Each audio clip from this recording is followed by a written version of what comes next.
everyone, I'm back with the third of my haul videos from America, and today is drugstore beauty products. I feel like I was a bit excessive, but then looking at it I don't think I was excessive enough. So this will be interesting. Let me know if you think I went over the top or not, because it'll be interesting to know if you'd have spent this much in the drugstore. The drugstores I went to were CVS and Walgreens. All the drugstores there are 24 hours, so imagine if they were 24 hours here, none of us would have any money. Ever. Like, it's dangerous. It worries me thinking about it. I made quite a few trips at different days, different times. There was a few things I was looking for that I couldn't find, which was a shame, but I'm quite happy with everything I got, so I'll talk you through it. I think I'll do it in sort of sections, so eyes, lips, so on and so forth. So we'll start with mascara, because I bought quite a few. The first mascara I picked up is the L'Oreal Telescopic Mascara. This is actually the original one, and I've heard people say this is discontinued or this isn't available in England anymore, but it was available regularly in America, so I don't really know what's going on there. They have different versions of this as well, but I just went for the original because I've heard some people say the other versions aren't as nice. Everything in the drugstore in America is a lot cheaper than it is in England. It's quite frustrating actually, but that's why I bought quite a few things. So I've been saving up money for a while, money that I'd earned from my job, and I've been using up all the things I have at home as well. So I've been working my way through older products that I was near the end of so that I can make way for the new ones. So yeah, L'Oreal Telescopic Mascara in Black Noir. Excited to use this. Pretty much everything is going to have its own dedicated review on my blog, so if you're interested in any of these things or there's something you want to see first, let me know and I will get on it. I then bought another L'Oreal mascara, which is the L'Oreal Voluminous Million Lashes Excess. This is one I've not heard too much about. I think this is a newer version of the Voluminous Lashes, Million Lashes range. I think the original one was just gold tube, but this is a newer one. Don't really know much about it, but it looks like it has a good brush on the packaging. Packaging for mascara seems quite different to the packaging in England. Normally we just get tubes, or it depends on the brand actually. But I like this. This is the blackest black as well. I actually didn't check when I was picking them up what shades I was buying, so if they're all black I've been quite lucky. I then picked up the only thing I bought from Physicians Formula. Physicians Formula is coming to the UK now. I don't know when or how long it's going to be till it arrives, but it is coming, but I'm pretty sure it's going to be more expensive here than it is in America. So I bought the Organic Wear Jumbo Lash Mascara. This packaging is quite interesting. It's quite 3D and just interesting. This is well loved by a lot of people. I think Fleur de Force has mentioned this before. The tube is quite weird. It's sort of a sort of green plant looking tube, and it's got a whole load of information on the back of it.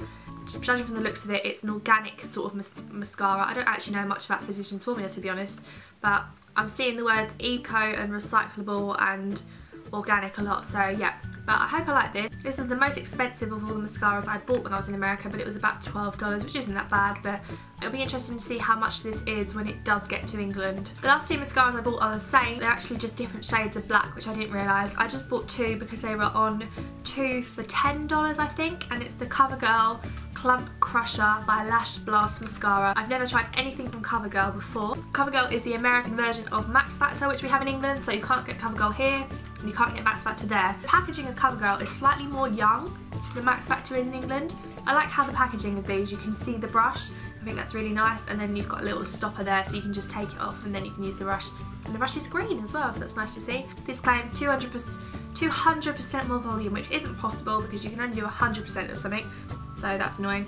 But this one is very black and this one is Black Noir, so I just bought two because I hope I like it. These were 2 for $10, which is seriously cheap considering a Max Factor mascara is probably like 10, 11, 12 pounds in England. Sticking with eyes, I picked up the Maybelline Colour Tattoo Pure Pigment in Improper Copper. I don't know if these are available in England yet, but I'm pretty sure they'll be coming at some point if they aren't. They probably are already though. And it's just a loose pigment eyeshadow. I love the Colour Tattoo cream eyeshadows that we have here already, and I bought one of those, which I'll show you next. I'm excited to use this. I stuck with the sort of copper shade because it's quite a safe bet, and yeah, I've never actually used a loose pigment eyeshadow before, so that'll be interesting. I don't want to unwrap it though because it will go everywhere. Next product I bought is also from the Colour Tattoo range by Maybelline. It's the Pomegranate Punk Cream Eyeshadow. I've wanted this for ages actually, and I was going to buy it in England, but I just saw it there and picked it up in America. It's a sort of similar to Matte Cranberry but cream formula eyeshadow. I love these so much. They're brilliant, they're so long lasting. I don't know if this is the same pretty sure this is the same name as it is in England. But yeah, I really like these, and they're quite popular products, and I think this one's been quite hyped up as well, so yeah, really gorgeous. The next eyeshadow is something I was told to buy by a couple of people on Twitter, because we have this product in England but we don't have this shade, and it's the L'Oreal Infallible eyeshadow. It looks like a pressed eyeshadow in Amber Rush, and it's a really gorgeous sort of rose gold colour. I love rose gold, slightly coppery but more rose gold colour. I really have high hopes for this gorgeous colour, and I'm looking forward to using this and getting a lot of wear out of it. Wet n Wild actually had 40% off in America in the drugstores, which, if you know about Wet n Wild, it's a really cheap brand anyway, so the things I bought from Wet n Wild were just, it's like even cheaper than MUA in England. So I bought 2 of this palette, which is the same one, so I can probably give one away at some point. It's the Knock On Wood palette. It's got 3 eyeshadows in it, and it says brow bone, crease and eyelid, so that's where they suggest you apply them, and on the back it's got a little diagram with where to put the colours. I'm hoping these are good, but it was so cheap it doesn't really matter anyway. But I think there's really gorgeous colours, really wintry, autumnal. I think these will work well together. I did pick up the Comfort Zone palette. This is something that I've seen quite a lot of people talk about before, so I just picked it up because of its hype, I guess. It's got 8 eyeshadows inside, and then again it says brow bone, eyelid, crease, and then definer. Little shades in here that I don't know if I'll use, like the green and this sort of bluey colour, but I'll try them all out and I'll swatch them all for you at some point as well. This was really cheap, really lovely, and it's got, oh, it says in the back as well like where you should use them, and it's got shade names as well, so that's good. Apparently they're really silky and ultra pigmented. This is so cheap, like I think $4, and then it had 40% off of it, so now I wish I'd bought more of them. I only bought 2 nail polish products when I was in America, and it was more out of need than anything because I'd run out of my others, but it is the Quick Dry Base Coat and the No Chip Top Coat from Revlon. Me and my nan will share these, so I don't know how long these will last, but I've not tried Revlon nail polishes, and I needed a new base and top coat, so I picked these ones up. I only bought 3 base products when I was in the drugstores. Didn't buy any blusher or bronzer because I just didn't really need any, wasn't that interested. But I bought 1 concealer, which is the, actually all my base products are L'Oreal. L'Oreal Dream Lumi Touch Highlighting Concealer. I needed a new one of these because my collection highlighting concealer had run out. The Lumi range is quite new. I like these style of pens, and they're similar to the Touche Éclat by YSL, and I think that YSL and L'Oreal are part of the same company, so this is going to be the same sort of thing, just a cheaper price. So glad I got this. I did need a new one, so this wasn't really an unnecessary purchase because I needed it, so I think I can get away with this one. I then picked up the L'Oreal True Match Super Blendable Makeup Foundation. They had this in this bottle, and then the actual sort of bottle that you've probably seen in Boots is for refilling the big bottle, but we didn't have this shade in the big bottle, so I just bought this one. I was going for a shade Porcelain or Ivory, and they didn't have Ivory at all, but they had Porcelain in this bottle but not the big bottle, so I just bought this one, and it wasn't that expensive. I had really good things about this foundation in general from everyone, saying it's really good. I think it's similar to a MAC one, quite good coverage. And then I bought the L'Oreal Magic Nude Liquid Powder Foundation. I think this is the American version of the new one that has just launched in the UK, which is Eau de Teint or Tint, or I can't speak French, so I don't know. Magic Nude Liquid Powder Base Skin Perfecting Makeup.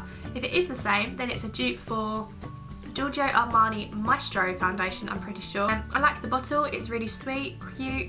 I got Classic Ivory as the shade. You only get 27 mils, which actually though, in the UK, you get less than that, I'm pretty sure. So this must be a bigger bottle than, I'm pretty sure you only get 20 mils in the UK, so this might be a bigger bottle, but I don't know, I'm rambling now. I'll do some research into seeing if this is the same as the other one that I can't pronounce, but I'm pretty sure it is because it's exactly the same packaging. I bought quite a lot of lip products because I love lipstick and lip colour, but I only bought 1 lip balm, which is the EOS Lip Balm in Sweet Mint. I think these are starting to become more available in England, but I just love mint, so even if this wasn't mint flavoured, I would have bought it because it's the colour mint. I love the colour.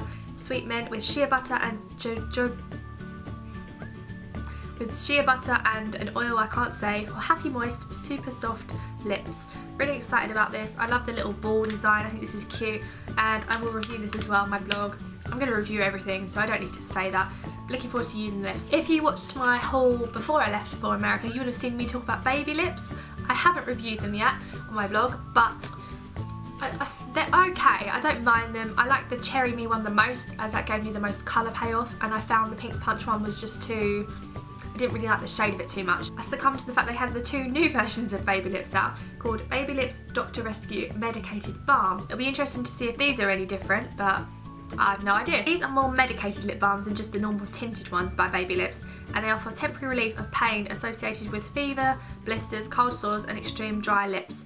So be interesting, because if you have a cold sore, you're not supposed to apply a product that could then sort of you use again and then like move the cold sore somewhere else. So this will be interesting. But I bought a clear one and a Coral Crave tinted one. I don't know if they're coming to the UK, but they probably will. But it took so long for Baby Lips to come to the UK in general that it could be years before we get these. Going back to Wet n Wild, I've heard good things about their lipsticks, but they had different versions, so I sort of just did a bit of a smash and grab, and I bought 2 Wet n Wild. It doesn't even say what they are. It just says Wet n Wild Dark Wine. These look quite similar to MAC Rebel. I bought one for me, one to probably give away at some point. I love the sort of shades for winter, autumn, so these are really good, and these were so cheap. They were like $1 with 40% off, so that is just crazy cheap, isn't it? That's like 40p in English money for a lipstick. I then bought 2 of the fuchsia with blue pearl one. Looking at these now, I'm not that sure on the shade because it does have a hint of blue in it, but I can only try, and I bought, again, one for me, one for probably giving away. I then saw these Wet n Wild lipsticks, which don't have a name on again, they just have the shades on them. This one is Sugar Plum Fairy, which I think this is the one which is actually supposed to be the dupe for Rebel by MAC. Again, another sort of autumnal berry colour. And then this one is Dolly House Pink, which is just quite a bright blue toned pink. I like these both. They look like the Revlon suede lipstick packaging. Yeah, that doesn't say a name though. It doesn't say what sort of type of lipstick they are, so I don't really know much about them, but these again, really, really cheap. I then bought a Maybelline liquid lipstick thing, which I've not seen in England, so I don't know much about these. This is part of the Colour Sensational line that Maybelline do, and it is the Elixir, I think it's a liquid lipstick style thing, and this is in the shade Dashing Orchid. Quite an interesting shade, a purpley pink colour. I think these are going to be similar to Rimmel Apocalypse, which I love, so I don't know if these are coming to the UK again. This is the thing, I was just sort of guessing if we had this or not, because I've been avoiding Boots for a while because I was saving up for holiday. I bought another product from the Maybelline Colour Sensational line, which is the Colour Whisper lipstick. I think this is going to be similar to Revlon lip butters. This one is called Cherry on Top, but it's not very cherry, it's more fuchsia coral slightly. Love the look of this colour, so that'd be interesting. I don't know if we have this again, I'm not very helpful, but I'll find out when I review them and let you know on my blog. The last product I picked up from the drugstore in America is a Revlon Colour Burst Lacquer Balm. I loved the Revlon Kissable Balm Stain things, and I think this is going to be just a different version of that. I had some matte ones as well, but every time I looked for them they were all opened and swatched and they never had any more. This is in the shade Whimsical Fantasy. I just looked at this and it's glittery, so that'll be interesting, but I think these are just supposed to be extremely shiny, and it's another sort of berry colour, quite nice for autumn winter, so that'll be interesting. I think the matte versions of these are supposed to be really nice as well. Everything I bought from the American drugstores, quite long-winded and very rambling, I'm very sorry, but I hope you enjoyed it, and that's all I have to say for today. So the next haul I have to film will be my last one, which is quite sad because it means everything from Florida is over and done with. But that will just be a general haul with my most expensive purchases, in which I was quite naughty, and some food and that kind of thing. But yeah, I hope you enjoyed watching this, and please like, comment, subscribe, and I'll see you very soon. Thank you guys, bye!